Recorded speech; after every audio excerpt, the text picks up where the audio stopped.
Hi folks, this is Dr. B again. I'm back to, this time I wanted to talk about the muscles of the pectoral girdle and arm. So the muscles that are involved in moving your shoulders, especially your scapula, and along your collarbone into your arm to move the humerus, and in the forearm, the ulna and radius.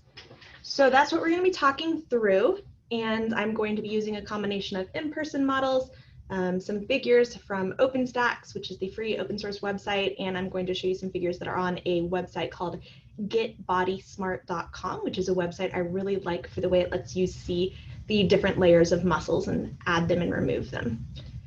So let's start right up along the muscles that are on the back and attaching to the scapula, and by attaching into the axis of the body and either the scapula or the top of the humerus, we can move the shoulder and therefore the arms with them.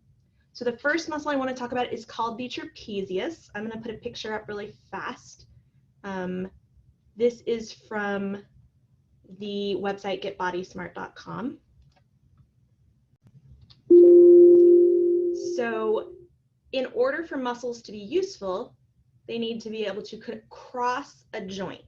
And if you think about that, that's because muscles are long fibrous strands all bundled together into a big muscle. And when they contract, they just shorten the muscle. So they contract in one direction. And if you have a muscle that's just attached on one bone and doesn't contract, or sorry, doesn't cross any joints, when that muscle contracts, it's just going to pull on the same bone, nothing's going to happen. But if you have a muscle that has an attachment point on one side of a joint and an attachment point on the other side of the joint, when it shortens, that joint is going to move. It may bend closed, or if it's on the opposite side of the joint, you may be able to pull that joint open.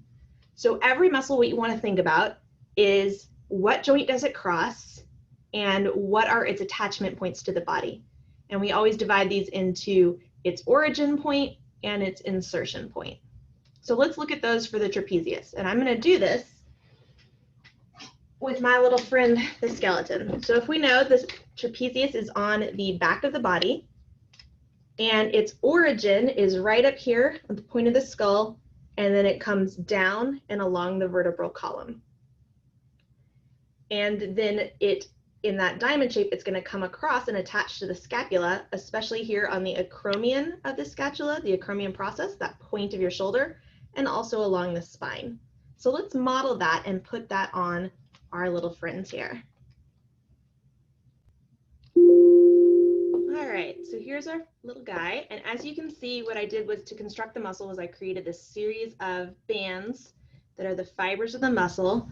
And I brought them from these origins, so here the base of the skull, out to that acromion process of the shoulder blade. And then, oops, this is coming down below the spine, but then along the spine of the shoulder blade, again, out along this vertebral column. And so what we get is one half of this big diamond-shaped muscle that would be mirrored, or the two muscles that would be mirrored on each side of that spine. And so what you want to think about when you try to figure out what are going to be the movements of this muscle is think about what happens if I contract here and pull this tip of the shoulder blade towards the base of the skull. And you can actually try this on your body. And if I pull that tip of the shoulder blade in towards the base of the skull, you will see that it elevates and raises my shoulder. So we can elevate the scapula, and if we pull more this way, downwards, or in particular, inwards towards the spine, we're going to do a combination of being able to elevate the scapula and retract, pull it backwards and pull those shoulder blades together. And those are the things you want to know about what the trapezius can do. It can elevate the scapula, retract the scapula, and you can see that broadly it's also stabilizing the scapula and helping to hold it in place so your shoulder doesn't just slide off of your body like that. All right, so next what I want to do is talk about a muscle that is a little bit under the trapezius here and also involved in connecting the scapula to the axis of the body. So if we lift this trapezius away and get a little farther down, let's go here. The next muscle I'm going to talk about is this levator scapulae. And what this muscle does is actually right in its name. Levator means lifter, and scapula refers to the scapula. So this is going to be a muscle that connects here along this vertebral column of the neck into the edge of the scapula and is going to be able to lift the shoulder. So specifically, let's look at our little skeleton here. And I'm gonna have to take this muscle off of him in a moment. But if we look at him, remember we want to think about what is the origin and what is the insertion. So the origin is going to be these first 4 vertebrae. These are specifically cervical vertebrae, the vertebrae of your neck. And the insertion is going to be what we call the superior angle and sort of the top angle and the medial or inner border of the scapula. So it's going to come kind of along this upper inner corner. So let's go ahead. I'm going to take my trapezius off and I'm going to construct a levator scapulae.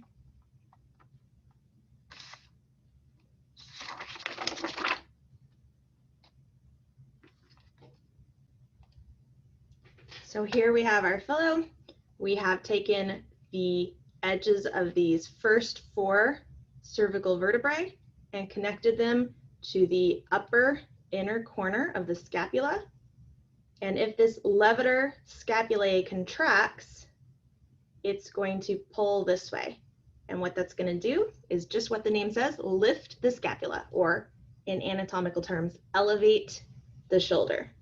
So that is a muscle kind of running right here, and you can feel it contract as you lift your shoulder. If you put your fingers right here on the back of your neck, you can feel that muscle moving.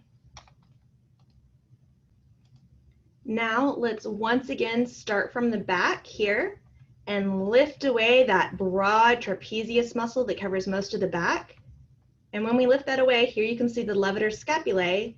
And now we're going to look at these muscles over here. And you guys aren't going to need to learn this smaller one, but it has a very similar name to this bigger one right below it.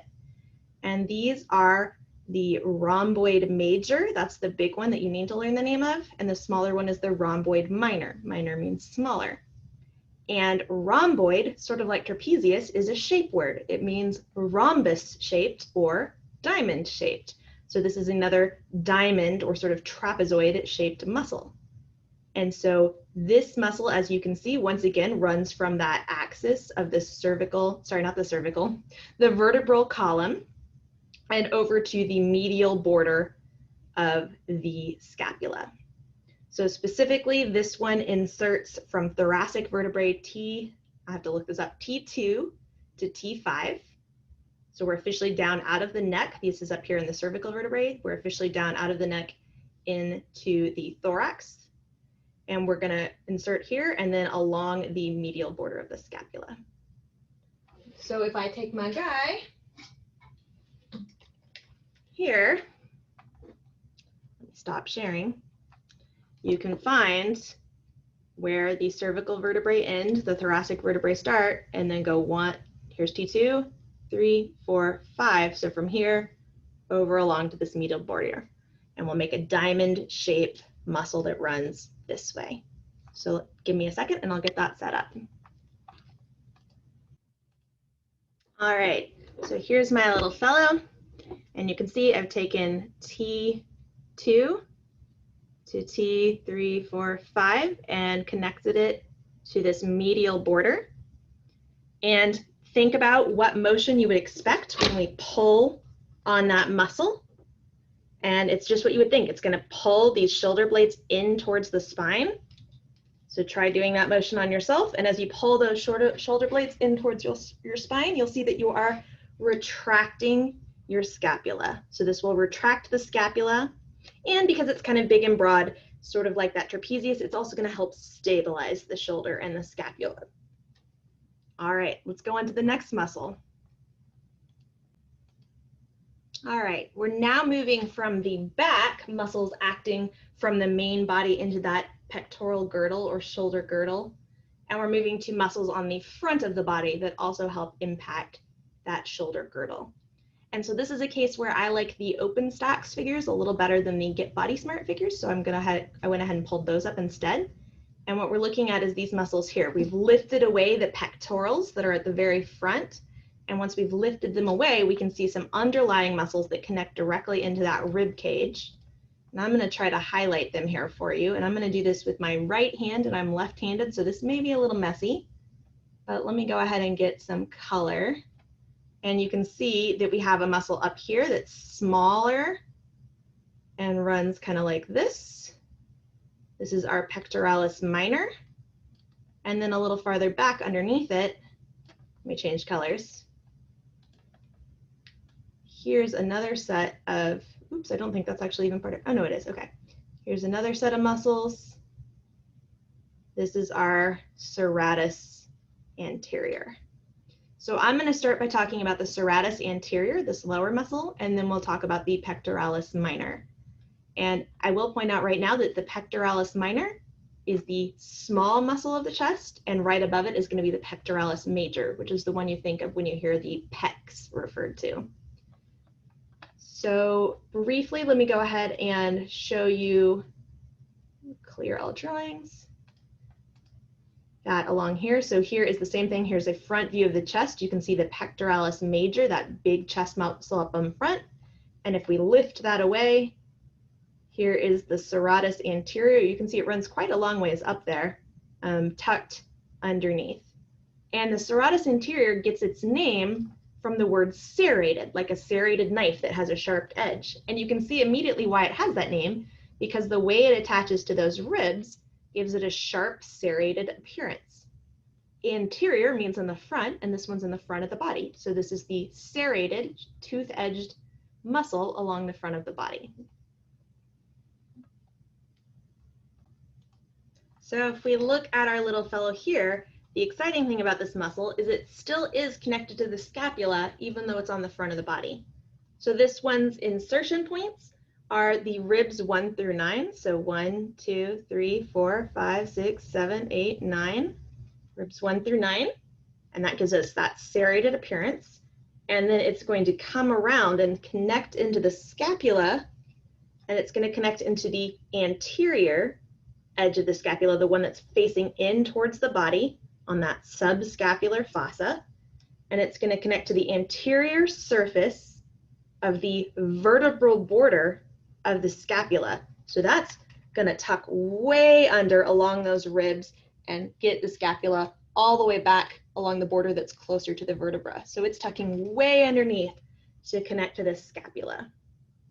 So let's go ahead and build that as well as we can. I can't actually lift this scapula away from the skeleton, so I'm going to have to kind of just tuck it back in there and do my best. All right, so here we are. You can see this is pretty messy because I'm trying to tuck it along these ribs and back under the scapula. But here's our serrata anterior, or serratus anterior, and it shouldn't be going over the top because it should be going up underneath that scapula to attach. So think about if this muscle contracts, what it's going to be able to do. So this muscle is not going to be pulling on this outer or on this pulling the muscle, the scapula in this way. It's going to pull the scapula out and around towards the front of the chest. So if we pull scapula out and around towards the front of those chests and contract those muscles, and remember, I always recommend do the motion yourself, it'll help it stick in your head. But as we contract this muscle along towards the front of the chest, we are going to protract, push those scapula forward. They will pull out and away from each other towards the front of the chest. Protract.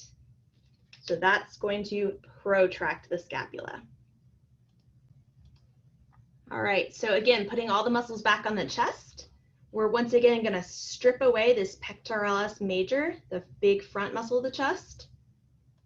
And we're going to look at a muscle that's in front of the serratus anterior that we just showed, but behind the pectoralis major. And that is the pectoralis minor, the little muscle of the chest. And so this muscle, as you can see, has a similar kind of shape, but a little smaller and ropier. The word pectoralis means breast or chest. So the muscles on your chest are both named the pectoralis muscle. That's why pecs, which is the pectoralis major, is the big muscle of your chest. So this is literally the little muscle of the chest. And this muscle is going to connect. Let me get my skeleton up here for you. So it's going to sit up here over the top of the serratus anterior, and it's going to only touch ribs 3 to 5. So 1, 2, 3, 4, and 5. So these 3 ribs of the chest, and it's going to run from them up across the front of the chest and tuck a little bit under to that coracoid process of the scapula. And let me show you the scapula. This is a scapula. So if you remember, this is the back or posterior of the scapula with the spine coming up to the acromion process. So this would be sitting right here on my shoulder. So here's the acromion process. This more hook-like process is the coracoid process.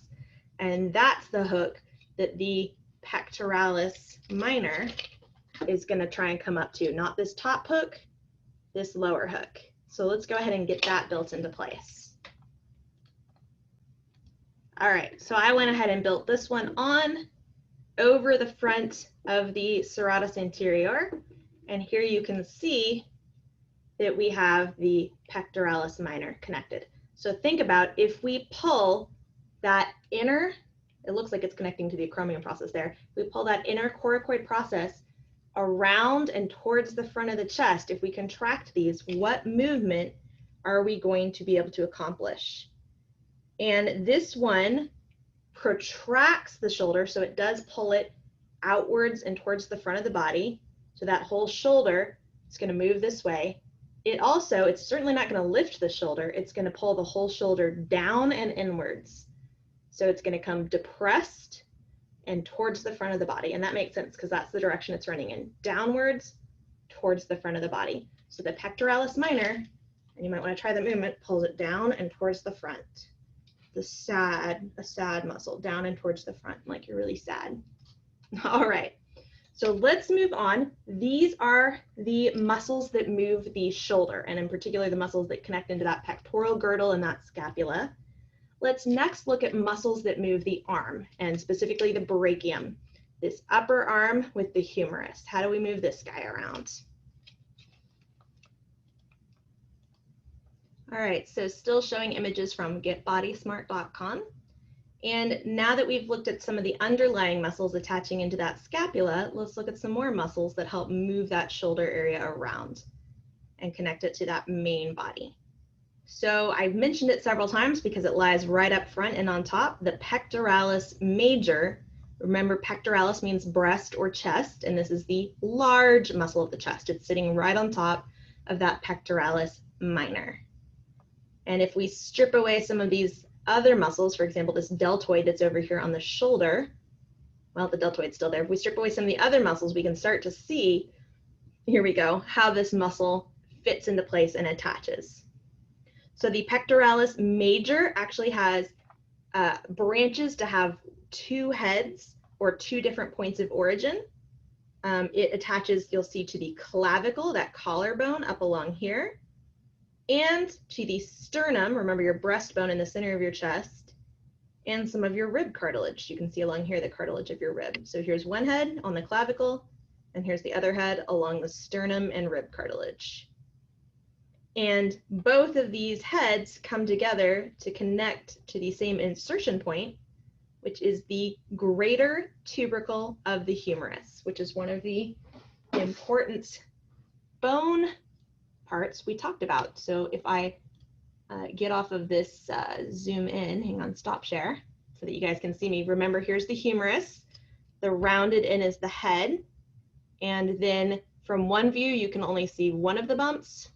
From the other view, you can see the 2 bumps. The one you can see that sticks up higher and is visible on both sides, that's that greater tubercle of the humerus.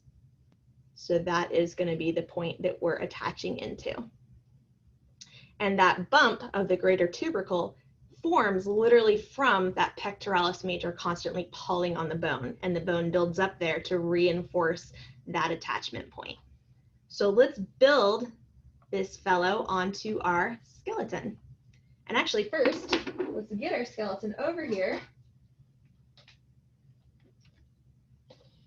And here we can see that we're going to attach to this collarbone, along the sternum, along this rib cartilage, and then come across and over to this greater tubercle sticking up part of that humerus and create a muscle that pulls that way. So let's build that. And I'm going to take off the underlying guys so that they don't get all mixed in.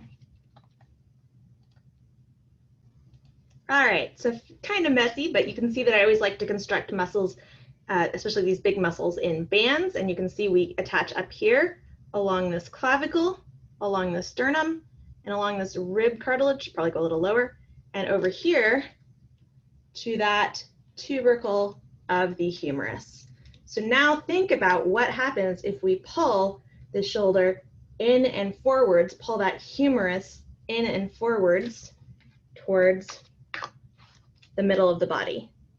And what this is going to do is it's going to help to bring this humerus down towards the body. And remember the motion where you pull the humerus down towards the body along this coronal plane is called adduction. You're adding it to the body. So it's going to adduct the arm, and it's going to also, because it's attaching almost around to the back of the shoulder, it's going to twist the humerus along its axis, and it's going to twist the arm forwards towards the body. So that is a rotation because it's moving along its axis. It's twisting the arm inwards towards the body. So that's a medial rotation because it's twisting in towards the body. So it's going to adduct the arm, pull it rather than raised. It's going to pull that arm down towards the side, and it's going to rotate the arm inwards medially towards the body. So those are the two motions that are created by that pectoralis major. All right, let's look at the next muscle. We're going to look at the deltoid, which is that muscle that forms sort of the ball of the shoulder and comes down and over like this. So let me get that up on the screen for you. All right, so here is a front view of the body from Get Body Smart.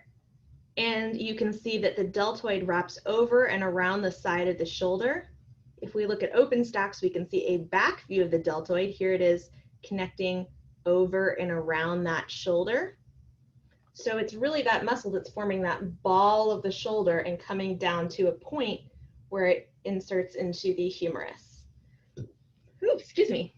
So first of all, deltoid comes from the word delta, which is the Greek letter D. And it gets that name because it has kind of a D shape to it. It comes around in a curve and has a point. So it kind of has a flat side and a curve. So it's shaped like a delta. It's also kind of considered triangular in appearance. You can kind of see that when you look at the picture.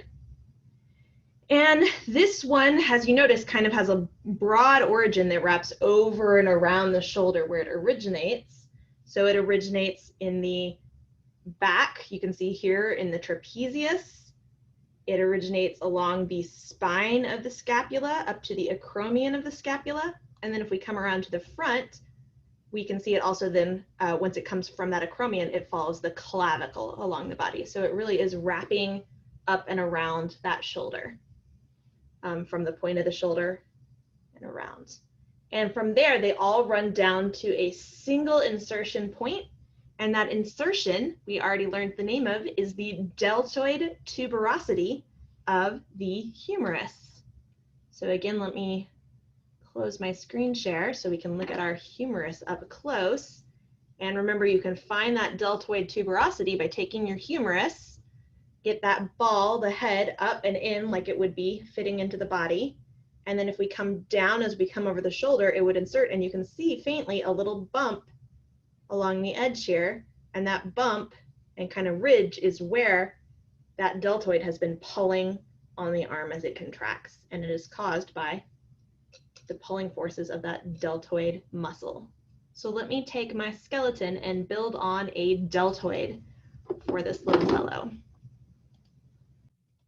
And before I build on that deltoid, let's look at him and review. We're going to be coming from the trapezius, which you can't see, isn't there. but you're going to come up along the spine of the scapula to the acromion process of the scapula, and then around along this clavicle, and so that edge along here is going to all come down to this point here, the deltoid tuberosity. That's what I'm going to be building. All right, so I have loosely laid out the shape of this muscle using 3 strands that come from the clavicle down to the tuberosity, that acromion process down to the tuberosity, and the spine of the scapula to the tuberosity. And what you can see is when this muscle contracts, this deltoid muscle, it's going to pull this humerus up and out. So the deltoid, somewhat unsurprisingly, pulls this arm up and out. Oh no, there goes his deltoid. Well, his deltoid didn't make it, but you can see that as we pull, if we pull on this point and pull it up, we're going to lift the arm out to the side of the body, like that. So remember, practice the motion yourself. And that is abducting the arm. We're stealing it, kidnapping it, pulling it away from the body. Abduction of the arm. And again, I've lost my pieces, but remember there's a part of it. If we contract more the front part of it, we can pull the arm inwards towards the clavicle a little bit. That's going to do medial rotation. If we do more contraction in the back of it along towards the spine, we're going to be able to do lateral rotation by turning the humerus on its axis backwards or forwards. All right, so primarily abduction, but a little bit of medial or lateral rotation is also possible with the deltoid. The next muscle we're going to look at is very large. We already talked about the trapezius, which is one of your big muscles of the back. Now we're going to talk about a muscle called the Latissimus dorsi. So here is a view of the back of the body from Get Body Smart. And we have all of the muscles in place. Up here is the trapezius, which we talked about earlier. You can see over here forming the ball of the shoulder is the deltoid. And then this muscle that makes up most of the rest of the back, especially the lower back, is the Latissimus dorsi. So if I lift that trapezius away, we can get a better view of it, take some more muscles away, and let's go ahead and take all the other muscles away. So here's our Latissimus dorsi, this is part of it. And here's another view of it from OpenStax. Here it is on the other side of the body, the Latissimus dorsi. It's a big, broad muscle covering really the majority of the back, especially again, the lower back. And so what does its name mean? Well, dorsi from dorsal means back. So it's a muscle that's on the back, just like the serratus anterior is on the front. And latissimus comes from the word lat for flat or broad. And issimo means very much so. So this is very broad and flat, and it's on the back. And sure enough, it's a very big, broad, flat muscle covering most of the back. If we start talking about its origin points, you'll notice it's kind of all along here. So these thoracic vertebrae from T7 to T12, all lumbar vertebrae.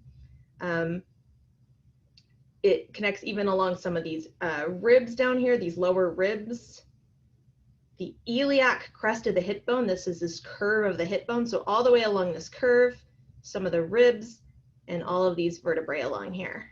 So a big, broad origin, and then it's going to curve around the body towards the arm.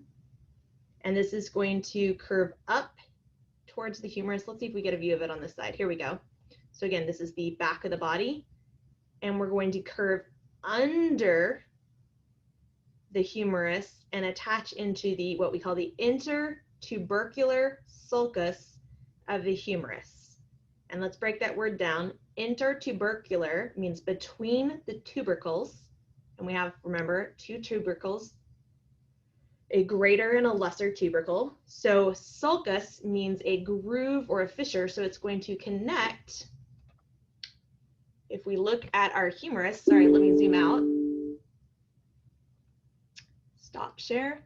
So if we look at our humerus, remember there are 2 tubercles. So here's the head, tubercle 1, tubercle 2. This groove in between them is the intertubercular sulcus. So we're going to share screen, come around and under to get into that groove that's almost on the front side of the arm. So that's going to allow us to pull the arm downwards and kind of rotate it. So let's attach it, and while I'm, well, not while I'm, because I'm going to cut away, but start thinking about how this is going to move the arm as we pull inwards and kind of twisty-wards. Pause share, pause recording.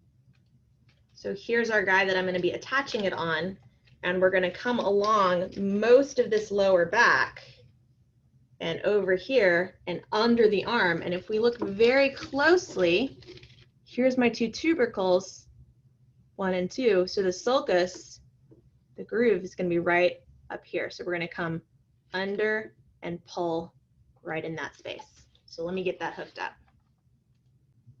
So I'm not even going to remotely try to cover this whole area of the back, but you can see I started up here, coming around, down along here, and all the way along that iliac crest of the hip bone. And here it's coming attached. It's going to wrap under and around and towards this front edge to pull.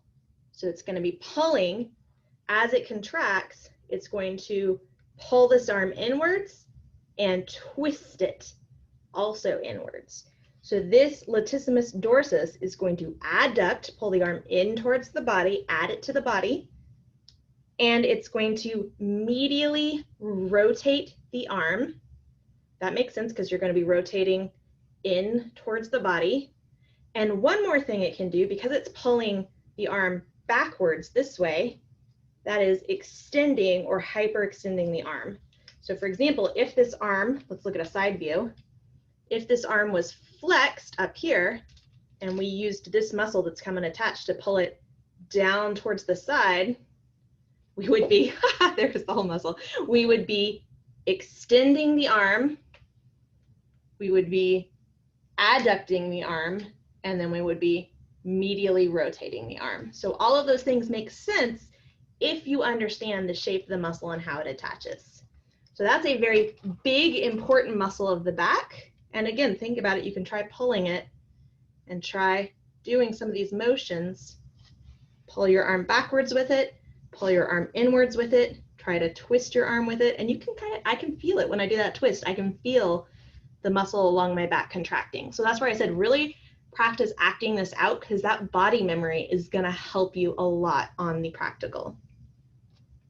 So the next one we're going to talk about, and the last of the muscles that move the arm, or the brachium, that upper arm, is going to be the teres major. So let me get that one up for you.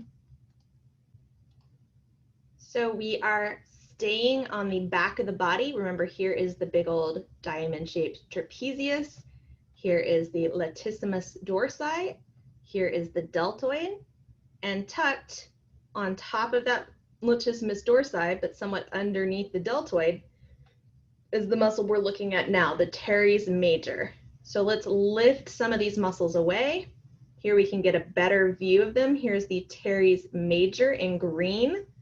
And this is another muscle you don't need to know, but right next to it, very similarly shaped but smaller, is the teres minor right up above it. So just like we have the rhomboid major, which is the big one, and the rhomboid minor, which is in a similar spot but smaller, we have the teres major and the teres minor. You guys need to know the teres major. And let's strip a few more muscles away. Here we go, get those out of the way, and all the way down so you can see how it sits on the bone, how it attaches.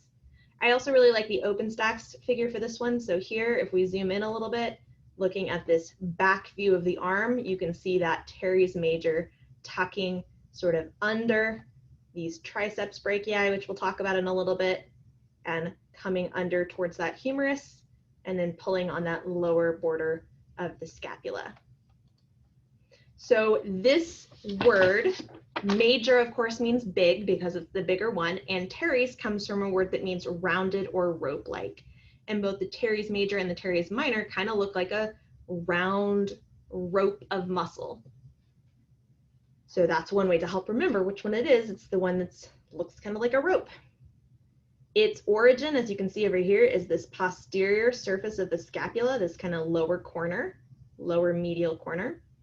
and then it's going to, much like the Latissimus dorsi, it's going to go under and somewhat around that humerus and connect again, just like the Latissimus dorsi, to that intertubercular sulcus of the humerus.